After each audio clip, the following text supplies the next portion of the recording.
Okay, let's get into this third video of the planning of the POA for your chapter. So now you have completed the activity. All right, so this portion is done once the activity has been done. So there's a few things that you need to go through. All right, so one of them is the outcome. So this states the actual, was it a success? It's a very simple part of the POA. Basically what you're going to do is select, is it unmet, met, or exceeded? So each goal, you're going to decide that, okay? Your goal is to have every goal or SMART goal that you had met, but sometimes it just doesn't happen. So, one goal might be unmet, two goals might be met. You might have all three met goals. You might even have goals that succeeded. That number that you put in your measurement, you might have exceeded that. And so, which is great. So what you gotta do here in this section is, as a brief statement, you're gonna select one of these three, okay? Then you're gonna put a little description down. If it's unmet, you're gonna explain why it was unmet, and then how you would try to meet that goal the next time you host that activity. So keep that in mind. Numbers are important here. So remember, in my example, we had 7. We wanted 7 classes. As you can see, we met that goal because he donated 7. So let's say that goal was unmet. We would put in our description that Mr. Schroeder only donated 6 videos because he didn't have a 7th video available for us at the moment. How would we adjust that? Maybe contacting him at a different time. Maybe January is too busy for him. So we got to keep that in mind, is that maybe contacting him at a different time. So put in that description of why. All right, if it's met, tell us how. Exactly here, the committee received immediate response from Mr. Schroeder on January 3rd. He would put together and donate 7 livestock classes for the virtual event.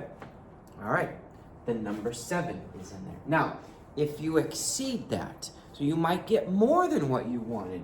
Okay, state the total and then how much more. So let's say Jonathan was going to give us, 10 classes. We would write in our thing that we received 10 classes, which is 3 more than our goal of 7. So put that in there when you're doing the outcome. It's a brief statement of what happened. We want data. We want the numbers. So that's what's going to go in there. So keep that in mind when doing outcome. So that's the first thing that you're going to do once the activity is. The second thing that you're going to do is you're going to fit in the advancing part. Okay. Now each one has different, it's leaders, community, or agriculture, depending on what division you're working on. Now, these components now from on will be about the whole activity in general, not just about particular goals. So it's the overall results of the activity. All right, this component, like I said, is the whole activity. In your description, you want purpose, benefit of the activity, like who benefited from it, and how is it advancing leaders if it's in that division, how is it advancing community if it's in that division, or how is it advancing agriculture if it's in that division. So that's why there's the ... advancing leaders, then you're going to explain. Advancing communities, explain. Advancing agriculture, explain. So we go back to the example. So the purpose, to give all livestock evaluation members a chance to practice their skills through a virtual CDE during the winter. So that was the purpose of the activity. Who benefited from it? FFA members statewide, especially those without access to in-person contests. That's who benefited from it. All right? How is it advancing leaders? Members build leaderships by applying judging skills and improving communication while organizing and promoting the event. Okay, so that's how it is advancing leaders. This activity fell in career success. Okay, so all three of these have been met. And so that's the purpose of the advancing part. All right, now we're going to move. So I guess I should stop you right there and have you go ahead and pretend your activity happened and go ahead and fill in that part. All right, we're back. All right, so the second thing is its impact. So how did that activity impact? Okay, so again, it component on the whole activity, not just one goal. Okay, it needs to state impact on audience. It also needs to say how it impact on the chapter. Okay, so the impact was on the people who were participating, and then how did it affect the chapter? Okay, now this is quantitative data. So in impact, you want to make sure that we see numbers. All right, that's what you need to see in here. So, you know, when I'm reading an impact on someone's POA and they really don't have any data for me, it's really kind of a weak impact. So this is where you need to keep track, you know, develop a way to keep track of how many people are participating, how many people attended, how many community, if there was volunteer hours, if there was a donation of some sort. So go ahead and keep that. So chapter impact on this end. 20 chapter members helped organize the events, built custom awards, plaques for the class and overall winners. Members strengthened leadership, teamwork, and communication skills through planning and outreach and execution. The event provided real world service opportunities that advanced the program of activities, and then advisors gained in engaging activity in both experienced and new members. So that's how it impacted the chapter. How did it impact the audience? Well, 128 FFA members from 20 different chapters across North Dakota and Minnesota participated. 7 advisors took part in the advisor division. 7 classes were donated. Okay, so that's where we're seeing the numbers in this event. All right, and how did it impact both the audience and both the chapter? I think sometimes when we're reading through a POA, they forget that there's an impact on the chapter part, because a lot of times I'll put the audience part in there. So it's vital that you have the actual numbers participating in each of those events. Okay, so this is the impact part. Again, why don't you take a little bit of time here and pause the video and maybe write an impact of what it could be. It's okay in your POA if it's just bulleted points or just lists, okay? Your POA doesn't have to fall into any particular format when it comes to writing it. So go ahead, stop it, and give yourself time to write an impact. All right, we're back. Okay, so really the last part of the POA in the writing sense is how is it related to the standard? Okay, again, this is on the whole activity. Okay, describe how the activity relates to the standard. So remember, your standard descriptions are here. Your activity has to relate to the standard. It needs to directly benefit that standard. All right, so when you're writing the description, the relates to standard section, here's a suggestion. Use terminology that's in the description into your description. All right, so judging your PJ's promoted career success by giving members the opportunity to apply the evaluation skills they practice throughout the year. These skills directly related to real-world careers in livestock production by buying and management. Many members use what they learn from livestock evaluation to make decisions on their family farms or personal livestock operations, building career readiness through hands-on experience. Okay, so you need to make sure the terminology is matching the terminology in here.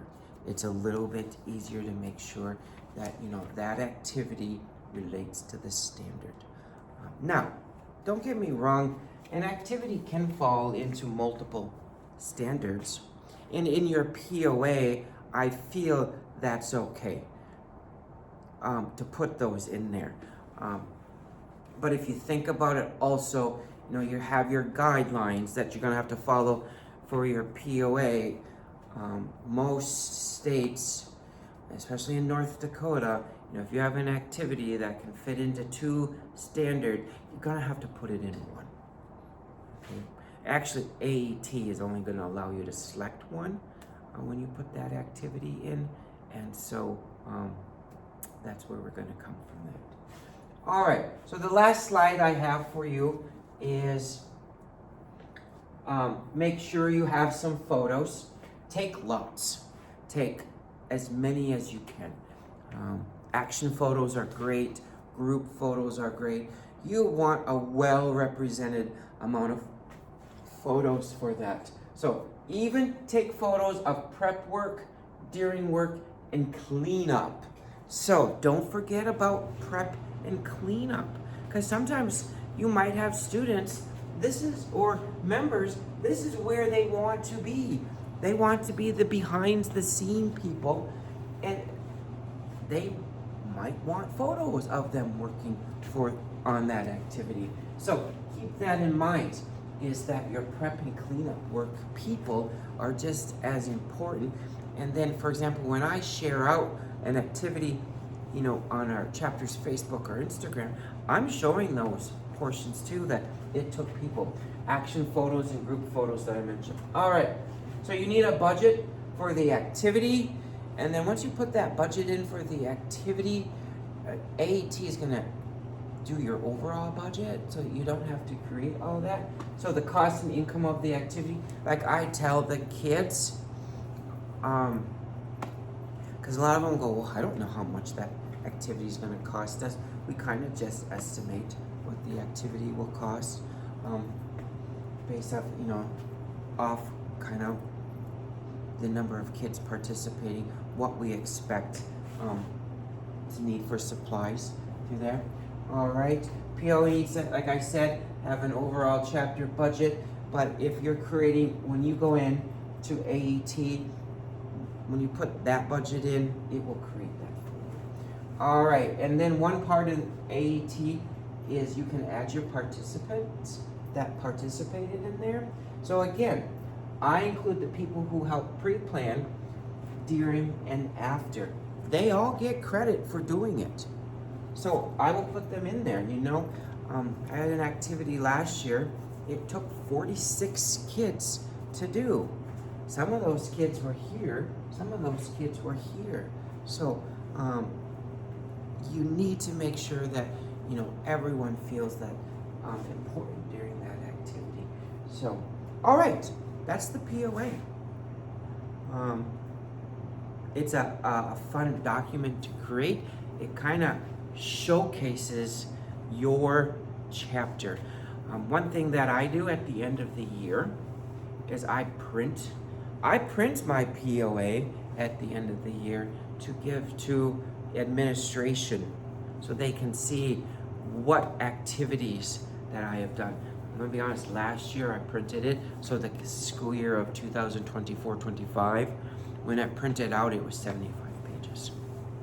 So it's kind of neat to see, the amount of engagement that your chapter members have in an organization when they can see it. And so also the school board, they can see that, wow, Rolla FFA chapter is out doing activities. And so it's a kind of, I sometimes use it as a, this program is important to the school. So, if there is a little extra funding, let's shoot it that way. teacher-wise, if you think about it, you might be able to use it. Like, you know what? Look at all these activities I'm going to be doing. You know, I don't know about every state, but in North Dakota, we get in, and most of us have an FFA advisor pay salary. You know, it might help bump that up a little bit if you know, if you need to post that or publish that to the school board or something to say, hey, you know what, we've been doing that. So if you have any questions on the POA, go ahead and reach out to me. I'm going to see if I can link my email in there.